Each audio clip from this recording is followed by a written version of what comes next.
আরেকটা প্রজাতি বের হবে, এর নাম ইয়াজুজ আর মাজুজ। নাম শুনেছেন? এই যে এই সূরার মধ্যেই আছে, এই সূরা কাহাফের কথা বললাম না, সূরা কাহাফের পিছনের দিকে আছে ইন্না ইয়াজুজ ওয়া মাজুজ মুফসিদুনা ফিল আরদ।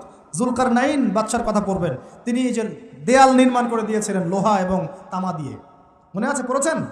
আচ্ছা, এই ইয়াজুজ আর মাজুজ যখন বের হবে, পৃথিবীর পানি খেয়ে শেষ করে ফেলে দিবে একেবারে। এর এত বেশি হিংস্র হবে যে এদের সাথে লড়াই করার মতো ক্ষমতা কোনো মানুষেরই থাকবে না। এমনকি ঈসা আলাইহিস সালামেরও নয়। ঈসা আলাইহিস সালাম তুর পাহাড়ে চলে যাবেন মুসলিমদেরকে নিয়ে, তুর পাহাড়ের ভিতরে মুসলিমরা সেখানে লুকিয়ে থাকবে, পৃথিবীর মেসাকার অবস্থা হয়ে যাবে, পৃথিবীর পানি খেয়ে শেষ করে ফেলে দিবে হিংস্র প্রজাতি। তখন ঈসা আলাইহিস সালাম আল্লাহর কাছে দোয়া করবেন, আল্লাহ এই বিভৎস এই জাতিকে ধ্বংস করো। আল্লাহ রাব্বুল আলামিন তখন ওই ইয়াজুজ আর মাজুজের এই কাঁধে, ঠিক কাঁধের মাঝখানে একটা ভাইরাস জন্ম দিবেন। কি জন্ম দিবেন? ওই যে বলি না মহামারীর ভাইরাস, অমুক ভাইরাস তমুক ভাইরাস, এই ভাইরাস আরও সামনে আছে বাকি এখন। ওই ভাইরাসে, ওই পোকায়, ওই ব্যাকটেরিয়া বা যেটাই হোক আল্লাহ পাক যাই দিবেন, এতে করে ইয়াজুজ আর মাজুজের পুরো প্রজাতি ধপধপ ধপধপ করে মারা যাবে। মানে এটা ছোঁয়াচে রোগ হবে। কী রোগ হবে? ছোঁয়াচে। ঠিক যেমন আমরা একটু করোনায় দেখলাম না, একজন থেকে আরেকজন, একজন থেকে আরেকজন, এরকম জিনিস চলবে আরও বিশ্বে। আর এখনকার নতুন রিসার্চ হচ্ছে ওই সাইবেরিয়া অঞ্চলের যে বরফগুলো আছে না, ওর নিচে এই 1 লাখ বছর, 1.5 লাখ বছর, 2 লাখ বছর আগের ভাইরাসগুলো নতুন করে জায়গা শুরু করেছে এখন। হ্যাঁ, এগুলো বিজ্ঞানীরা বলছেন যে এগুলো আবার কোন দিন জানি পৃথিবীতে আত্মপ্রকাশ করা শুরু হয়। সব কিছুই ঘটবে। বিশ্বটার খুব রহস্য আছে, বিশ্বটার অনেক রহস্য আছে। আল্লাহ পাক এগুলো খেলার ছলে সৃষ্টি করেন নাই, পরীক্ষা। লিয়াবলুয়াকুম আইয়ুকুম আহসানু আমালা, আল্লাহ পাক বলেছেন। এরপরে ইয়াজুজ আর মাজুজের সব প্রজাতি মারা যাবে। নবীজি বলছেন জমিনে কোনো জায়গায় ফাঁকা থাকবে না, সমস্ত জায়গাতেই ওদের দেহ পড়ে থাকবে। আল্লাহু আকবার। এরপরে ঈসা আলাইহিস সালাম আল্লাহকে বলবেন, আল্লাহ জমিনটাকে পবিত্র করে দাও। আল্লাহ পাক কী করবেন জানেন? বড় বড় নখরওয়ালা, বড় বড় নখ আছে, নখ দেখেছেন? বড় বড় বড় বড় নখওয়ালা একটা স্পেশাল প্রজাতির পাখি আল্লাহ পাঠাবেন। কি পাঠাবেন? পাখি। এটা কোন পাখি, কি নাম আমরা জানি না, মহাবিশ্বের কোন জায়গা থেকে আসবে তাও জানি না, পৃথিবীতে আসে কিনা তাও জানি না। আল্লাহ পাঠাবেন আবাবিল, তয়রন আবাবিল। যখন আল্লাহ পাখি পাঠিয়েছিলেন না, ও আরসালা আলাইহিম তয়রন আবাবিল। আসলে ওই পাখির নাম কিন্তু আবাবিল না, আবাবিল মানে হচ্ছে ঝাঁকে ঝাঁকে। তো ওই পাখি কি আর দেখা গেছে? ওই রকম করে পাথরকে নিক্ষেপ করেছে আর? ঠিক এরকম করে এই এক শ্রেণীর পাখি আল্লাহ পাঠাবেন যাদের নখগুলো খুব বড় বড় হবে, বিশাল বিশাল নখ। এই নখগুলো দিয়ে তারা দেহগুলোকে উঠাবে, উঠিয়ে নিয়ে কোথায় যে ফেলে দেবে আল্লাহ ভালো জানে। সুবহানাল্লাহ, আল্লাহু আকবার। আল্লাহ পাক বিশ্বে কত কি বাকি রেখেছেন এখন। এরপরে আল্লাহ পাক কী করবেন জানেন? আল্লাহ পাক বৃষ্টি বর্ষণ করবেন। এত বেশি বৃষ্টি হবে, এত বৃষ্টি হবে, জমিন ধুয়ে পরিষ্কার হয়ে যাবে। হাদিসে আসছে জমিন একদম চকচক করবে, জমিটা পরিষ্কার হয়ে চকচক করতে থাকবে। এরপরে কারণ ওই ভাইরাস তো ধুইতে হবে না, ভাইরাসকে ধুয়ে সাফ করতে হবে। তারপরে ঈসা আলাইহিস সালামের সময়ে বলা হচ্ছে, তার সময়ে একটা ডালিম, ডালিম দেখেছেন কিনা? আনার ডালিম। এই ডালিমের যে খোসা হয় না, এই ডালিমের খোসার নিচে একটা পুরো পরিবার আশ্রয় নিতে পারবে। কি বুঝলেন? এত বড় বড় ফল হবে, এত বরকত হবে জমিনের মধ্যে। কখন বরকত হয়? যখন একটা জনপদের অধিবাসীরা আল্লাহর সামনে আত্মসমর্পণ করে, তখন আল্লাহ বরকত দেয়। আমরা কি আত্মসমর্পণ করছি? এই জন্যই তো অর্থনৈতিক মন্দা চলছে। এমনি নাকি? সুদ খাচ্ছেন, দিব্যি ঘুষ খাচ্ছেন, দুর্নীতি করছেন, জেনা করছেন, মানুষের সম্পদ আত্মসাৎ করছেন, মাপে কম দিচ্ছেন, আবার নামাজও পড়ছেন, মাশাআল্লাহ। তো বরকত কোত্থেকে আসবে? তো বরকত কখন আসে? যখন একটা কম আল্লাহর সামনে সম্পূর্ণ আত্মসমর্পণ করে। একটা ডালিম হবে, এটা রূপকথা নয়, এগুলা গাল গল্প বলছি না। এই প্রতিটা কথা আল্লাহ পাকের ওহী থেকে আসছে, এর একটা কথা মিথ্যা হবে না ইনশাআল্লাহ তাআলা। বিশ্ববাসীরা দেখবে একটা ডালিমের নিচে একটা পরিবার আশ্রয় নিতে পারবে। এত স্পেসিফিকলি বলা হয়েছে হাদিসগুলোতে। নবী সাল্লাল্লাহু আলাইহি ওয়াসাল্লাম বলেছেন যে 10 জন ঘোড়সাওয়ার, কয়জন ঘোড়সাওয়ার? 10 জন ঘোড়সাওয়ার বের হবে ইমাম মাহদির সময়, যারা খোঁজ নিতে যাবে যে দেখি দাজ্জাল বের হয়েছে কিনা। ঘোড়ায় করে খোঁজ নিতে যাবে, দেখি দাজ্জাল বের হয়েছে কিনা। ওই 10, নবীজি বলছেন আমি ওই 10 জনের নামও জানি, ওদের বাবার নামও জানি। সুবহান। এত স্পেসিফিক জ্ঞান দেওয়া হয়েছে আল্লাহর পক্ষ থেকে নবী সাল্লাল্লাহু আলাইহি ওয়াসাল্লামকে। তার হাদিস থেকে বলছি, ডালিমের নিচে পরিবার আশ্রয় নিতে পারে। তো অনেকে হয়তো হাসবে, কি বলে একটু উল্টা পাল্টা কথা, তাই না? নাস্তিকরা মনে করতে পারে যে হাসবে, আর হাহারি এক দিয়ে রেখে দেবে। এখন মানুষ ফেসবুকের মতো চিন্তা করে, ফেসবুকের মতো হাসে, ফেসবুকের মতো কাঁদে। মানুষ এখন রোবটিক হয়ে গেছে। ঠিক আছে? আচ্ছা, তো এরপর কি? এরপরে বরকতের এই সময়টা শেষ হয়ে যাবে কখন? যখন মানুষ আবার সেই জেনা, পাপ, শিরিক, কুফর এগুলোতে লিপ্ত হবে। আল্লাহ রাসূল বলছেন এমন একটা মানুষও বাকি থাকবে না, একটা মানুষও না যে খালি লা ইলাহা ইল্লাল্লাহ কালিমাটা পড়তে জানে, এমন একটা মানুষও বাকি থাকবে না, বলেন নাউজুবিল্লাহ। ওরা হবে এই পৃথিবীর সবচেয়ে নিকৃষ্ট মানুষ, ওদের চেয়ে নিকৃষ্ট কোনো মানুষ এই পৃথিবীতে হবে না। এখনও কি এরকম সময় আসছে? আসে নাই। এখন কি লা ইলাহা ইল্লাল্লাহ আছে না? পূর্ণাঙ্গ প্রয়োগটা নাই, কিন্তু কালিমা তো আছে কি না? তখন নবীজি বলছেন এমন একটা যুগ আসবে যে লা ইলাহা ইল্লাল্লাহ বলার মতো একটা মানুষ খুঁজে পাওয়া যাবে না, আর মানুষ রাস্তাঘাটে কুকুরের মতো জেনা করবে।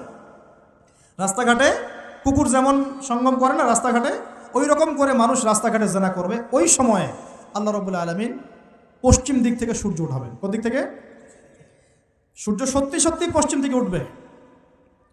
পৃথিবী একদিকে ঘুরছে না এখন, কে জানে আল্লাহ পাক পৃথিবীর ঘূর্ণন থামিয়ে উল্টা দিকে ঘোরাতে পারেন না? অবশ্যই পারেন। আল্লাহ পাকের জন্য এটা খালি বলা, কুন ফায়াকুন, হও হয়ে যাও, ব্যাস। পুরো বিশ্বের বড় বড় ডিপার্টমেন্টগুলো কারা নিয়ন্ত্রণ করছে? আমরা নিয়ন্ত্রণ করছি? জি না। এমনকি খ্রিস্টানরাও নিয়ন্ত্রণ করছে না, বরং ওরাই নিয়ন্ত্রণ করছে। আপনাকে গভীরে ঢুকতে হবে তো। তার মানে সে আত্মপ্রকাশ না করলেও তার অনুসারীরা তো মাশাআল্লাহ শক্তিশালী হয়ে গেছে কিনা? তার মানে সময় কাছে না দূরে? কাছে। এটা বোঝার জন্য কি ভবিষ্যৎবাণী করা লাগে? গণক হওয়া লাগে? জ্যোতিষী হওয়া লাগে? এটা বোঝার জন্য কোরআন সুন্নাহর সাথে শেষ জামানা স্টাডি করলেই হয়।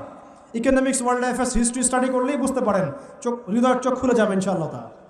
আল্লাহ পাক বোঝার তৌফিক দান করুন। এখন সে বের হয়ে বিশ্বটাকে শাসন করবে ঠিকই, কিন্তু তার সাথে লড়াই করার ক্ষমতা ওই সময় মুসলিমদের থাকবে না। তখন আল্লাহ পাক পাঠাবেন ওই যে সত্যিকারের মাসিহ ঈসা আলাইহিস সালামকে। কাকে পাঠাবেন? তিনি নামবেন সিরিয়ায়। কোন দেশে? সিরিয়ার দামেশকে তিনি নামবেন, দুজন ফেরেশতার কাঁধে ভর দিয়ে। তখন তার চুলগুলো দিয়ে টপ টপ করে মুক্তার মতো পানি ঝরতে থাকবে, এমনটা হাদিসে বলা হয়েছে। সুবহানাল্লাহ, সুবহানাল্লাহ। এত এত স্পেসিফিকলি হাদিসে বলা হয়েছে, এটা হবে, এইটা হবে, ওইটা হবে, একদম স্পেসিফিকলি। তারপরে ঈসা আলাইহিস সালাম তিনি যখন ওই মুসলিমদেরকে পেয়ে যাবেন, তাকে ইমামতি করতে বলা হবে। ঈসা আলাইহিস সালাম বলবেন, না, আমি ইমামতি করতে পারবো না। ইমামতি এই উম্মতের জন্যই করা হয়েছে, বলেন সুবহানাল্লাহ। আমাদের ইমাম ইমামতি করবেন, তিনি পিছনে মুক্তাদি হবেন। একজন নবী মুক্তাদি হবেন আর ইমাম ইমামতি করবে, চিন্তা করতে পারেন? এরপর নামাজ শেষ হওয়ার পরে বলবেন তিনি, দরজা খুলে দাও, দরজা খুলে দাও। এটার ব্যাখ্যা আমার কাছে মনে হয় হয়তোবা তখন অবরোধ থাকবে, অবরোধটাকে তিনি ভেঙে দিতে বলবেন, হয়তোবা, আল্লাহ ভালো জানেন।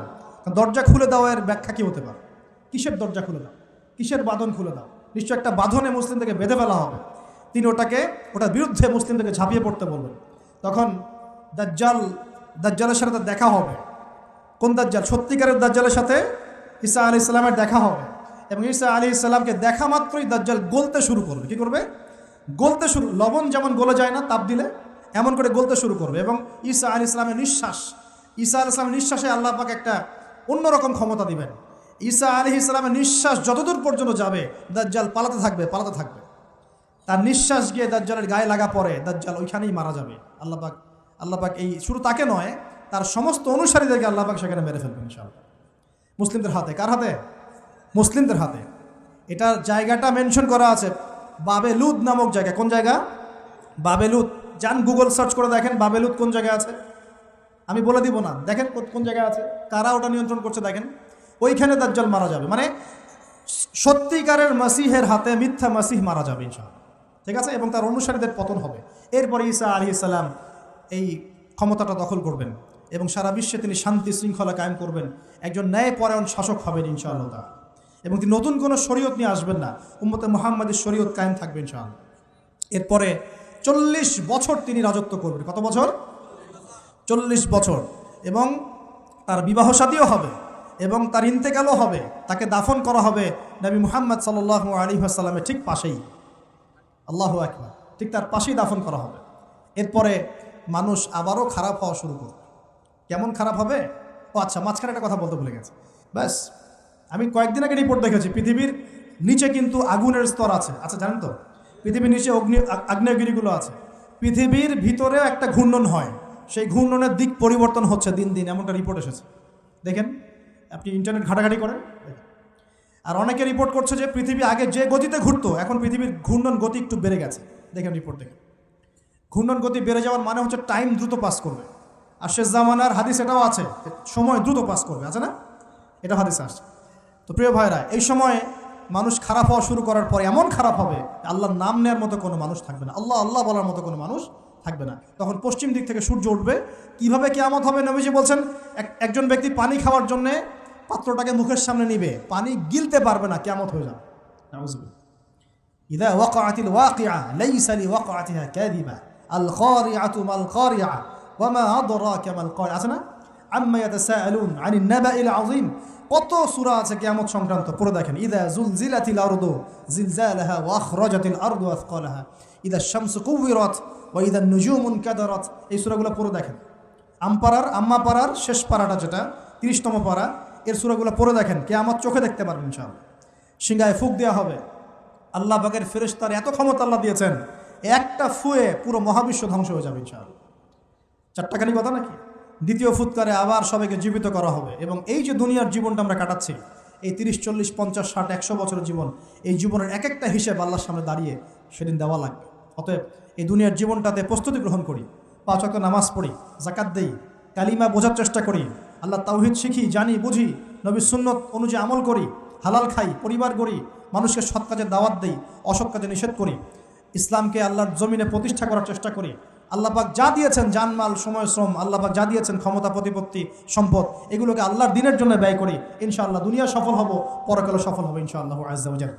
আল্লাহ পাক আমাদের সবাইকে সমকালীন ফিতনাগুলো সম্পর্কে সচেতন থাকার তৌফিক দান করুন এবং এই রমজান আসন্ন রমজানে পরিপূর্ণরূপে ইবাদত করার তৌফিক দান করুন এবং এই ইবাদত এবং শিক্ষাগুলোকে সারা বছর ধরে রাখার তৌফিক দান করুন এবং জামানা সম্পর্কে সচেতন থেকে আগামী দিনে যা হবে সেভাবে পদক্ষেপ নেওয়ার তৌফিক আল্লাহ পাক দান করুন। আমিন।